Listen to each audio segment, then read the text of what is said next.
All right, you're welcome back. And if you're just joining us, this is Democracy and the Rule of Law coming to you live from the studio of Galaxy Television, Lagos. Now, let's talk about politics. I mean, the ruling All Progressives Congress, APC, is in the eye of the storm as the leadership crisis deepens. Chairman of the party, Adams Oshomole, has been doing everything possible, to stay afloat and retain his seat as chairman of that party. What's your take of generally what is going on in the APC as it is now? As they keep going back to the court, to determine what goes on when it comes to the leadership of the party. Well, I must say I am a lot disappointed with the APC. Here is a party that about 200 million Nigerian people have entrusted their lives.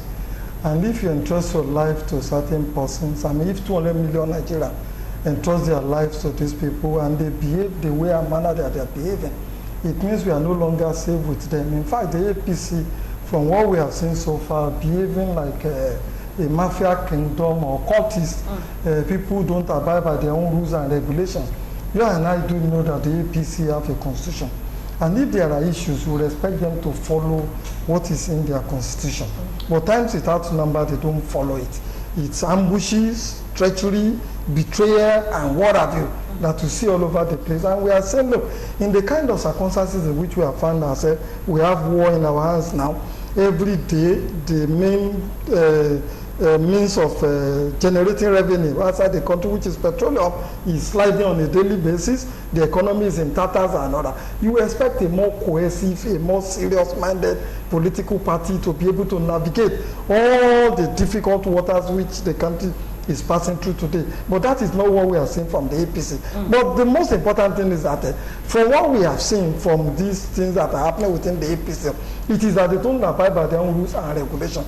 The second one is with regards to Adam Oshomole himself and Nora. Honestly speaking, when he came into politics, I was so happy that he came into politics. I thought he would be able to make a whole lot of difference, especially given the background in which he was coming from as a labor leader, as somebody I had seen in action when I was working with the Guardian newspaper, and then we had some labor issues and other. He was coming on a daily basis to lead us and to do. I mean, he did a lot of wonderful things and other. But you see, I began to have problems with him.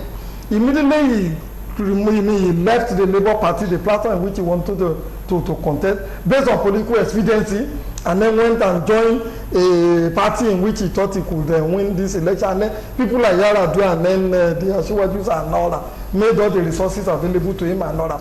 That was a huge disappointment for me as a person. And then I began the kind of respect I have for him, I began to do it, because I never thought, given the background in which he was coming from, it would be based on political experience. I thought he would have been philosophical, he would have been ideological in the pursuit of the political career. But that he did not do.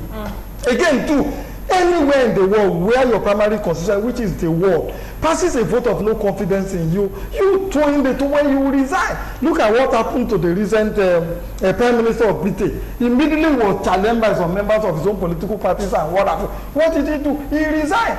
And then the French elections, then they have to conduct another leadership election within the party, and then also do another general elections and another. That is the way it should be done. It's not a do-or-die affair. He has been governor, he's been lucky to be governor, he has had opportunity of being party chairman and another. If in a country of 200 million people you have had this kind of opportunity and another, you don't begin to frustrate your law and then begin to rock the boat and another, so that the party could be, at the end of the day, sink with you. The other one is that just like the Dangote thing, just like the Sanusi thing and the Dangote thing that we've been discussing, this is also political. It's not about law. It is all about 2023. A lot of permutations are going on and other. They see Oshomole representing certain interests, which is either to jeopardize some other person. So the earlier they get rid of him and then leave the table wide open for everybody to be able to aspire and contest 2023 presidency, the better. I think that is why we are having this kind of job that is going on within the APC. All right, Barrister Ahmed, you share his sentiment. This is as according to reports, they're making final moves to remove Oshomole and replace Victor Giadom as the APC chairman. But What has been your view about the APC leadership crisis? Well, the APC leadership crisis to me is an epitome of lawlessness.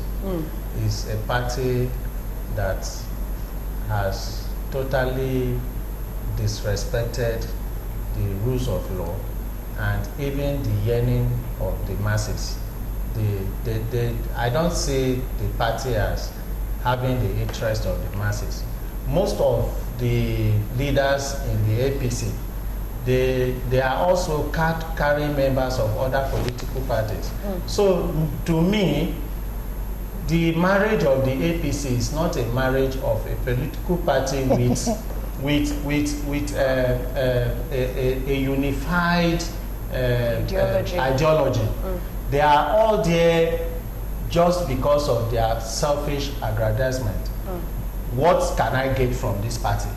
As soon as they get it or they are not getting it, they leave. And so this leadership tussle is just for selfish reason. It's not as if Oshomole has done something bad. The man has achieved, if you look at his as a chairman. Yes, as a chairman, I so much have respect for him because he's loyal. He's a loyal citizen. He has done everything possible to make sure that the APC come out successfully. And if you look at his record, I can give him a distinction. But the problem is because some people, some disgruntled elements in the party want to actualize their selfish ambition. They decide to cause this discord among the members. And well, let us wait tomorrow to see the ruling of the Court of Appeal. Let us see if the Court of Appeal will give a sound judgment as to whether Oshomole should remain the chairman or not. But the next meeting for Tuesday, in fact, I have not seen a situation where a meeting is being called by a vice secretary. You know, who even gave him the audacity or the authority to call for that meeting? Well, let us see how the whole thing goes. But I believe that the Court of Appeal will make a sound judgment tomorrow. All right. Well, Oshomole has been in the eye of the storm since he was suspended by a federal high court in Abuja. And like that you said, suspension is illegal. Okay. Well, the Court of Appeal will make pronouncement of that tomorrow. The Federal Capital Territory do not even have jurisdiction in the first place to make to assume jurisdiction on that matter. All right, very well. You know? Barrister Chime, what's your take? Yeah, I think the crisis or the problem of APC is, or what is playing out in APC is a symptom of a disease called impunity. You know, we understand that this government, you know, they carry out certain things as if heaven will not fall. You know, so they carry that kind of attitude to their own party men and women, so which has now caused a lot of problems among themselves. It is not unexpected. Of course, politicians, you know, like they normally say, there's no permanent friend or enemy, it's permanent interest. So, but my concern, I'm particularly concerned about the legal implications or the how some lawyers, you know, have, you know, cashed into these antics of politicians. And how the judiciary has been enmeshed. The judiciary. Politicians can fight for all I care. They can settle whenever they want. But bringing their quarrel or their problems to the domain of the judiciary. And you see willing lawyers, you know, willing to do their bidding. Just recently, there was a Federal High Court order suspending Oshomole, and within the twinkle of an eye, we had another judgment. You know, I wouldn't know if that judgment is in Kaduna, is an appeal. And lawyers from both sides, you see them on national television arguing. You know, so I believe that, yeah, of course, they may have genuine reason for taking certain steps because the law provided for that procedure. But I think we should, you know, first and foremost, tell ourselves the truth. Most lawyers are leveraging on the pitfalls in our laws. to cause all this problem. I listened to the analysis of 2 lawyers on both sides, and both of them seem to be making sense to me. But you look at it critically. Oshomole, I understand, was suspended at the World Congress. If you are suspended, what does it mean? That you are no longer a member of that party, and you are the national chairman. You cannot work by common sense. So that is what the court in Abuja, why the court in Abuja suspended this man. Why can't you hold on until the determination of the suit? And somebody has gone elsewhere. So I don't have problem with the political issues within that party. It is their problem. But they should be very careful.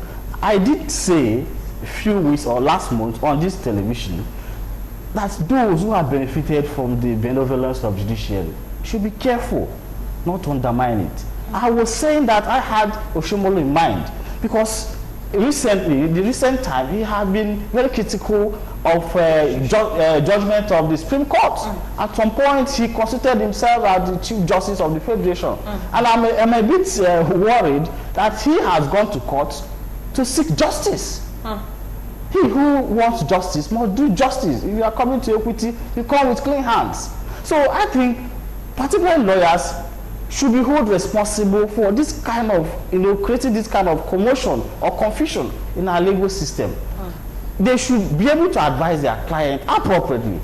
And unfortunately, it appears that both leading political parties in Nigeria, I mean the APC and PDP, they have the judges who play by their own rules. So it seems that if we get judgment, for instance, APC get judgment from state A, before noon, PDP will come out with their own judgments. So people should be held responsible, accountable for their decisions. So what is happening in APC is not ordinary. It has always been there. Of course, when the Oshomole have been, if you look at, of course, this is this day's newspaper. If you read the back page, you see some of the permutations that some governors, the first-time governors, are backing Oshomole because they believe their interests to be protected. Those who are living, have a different belief. So it's a leadership tussle. So, but I'm concerned about the implication of all this to the system and to the economy. All right. Let's see what the appeal court says tomorrow. And from there, we'll pick it up. Thank you, gentlemen, for coming on today's edition of Democracy and the Rule of Law. Barrister Tunde Kolawole, Barrister Samuel Hame, and Barrister Kingsley Chine. It's always a pleasure to have you, gentlemen, on the table. Thank you. My name is Judith Renua, and we do sincerely commiserate with victims of the Abule Odo explosion. We've not been able to ascertain exactly if it's a gas or pipeline explosion, but I know there are some injured people, unfortunately, some casualties, and we do pray for everyone, and we do hope others remain safe.